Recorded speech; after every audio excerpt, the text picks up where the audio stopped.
all through the years, I never did prayer as much in advance.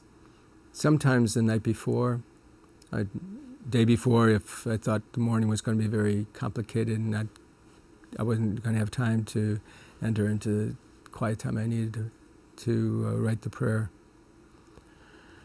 So I on the 11th, I got back to my apartment, and I live alone, and I was still caught in all my feelings. I think I might have called my family or a little bit more. Of course, saw some things on television, didn't want to get too much more caught up in it other than...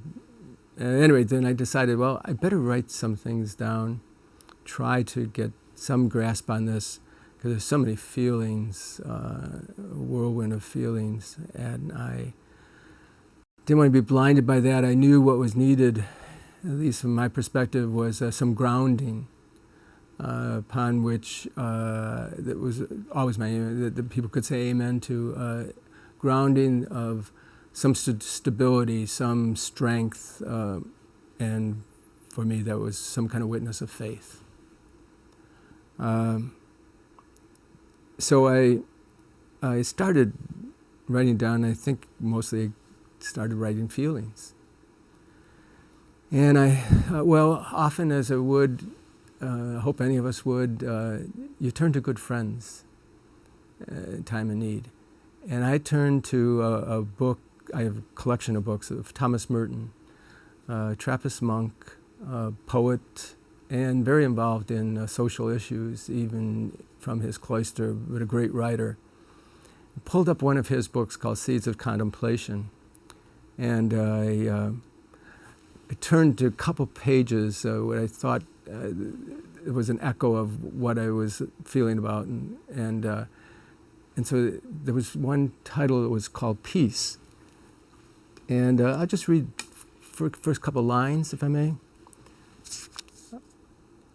If people really wanted peace, they would sincerely ask God for it, and He would give it to them. But why should He give the world peace, which is not really desired? The peace the world pretends to desire is really no peace at all.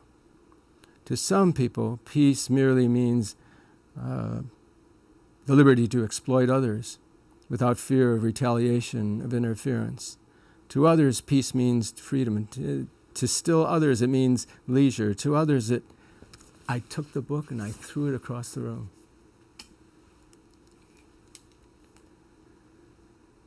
Because I thought it was peace that we were looking for. And he was negating all the motivations and all the feelings that generate anything but peace.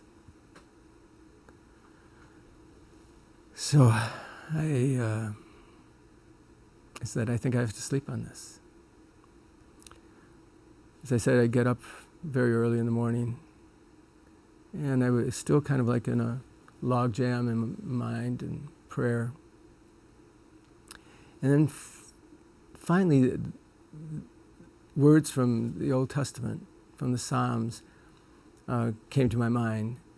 They're the two lines that the Trappist monk that Thomas Merton is. Every prayer begins with these two lines. And they're asking God to be with them as they begin their prayer. Our help is in the name of the Lord. Lord, make haste to help us. And once I got that on paper, it just flowed.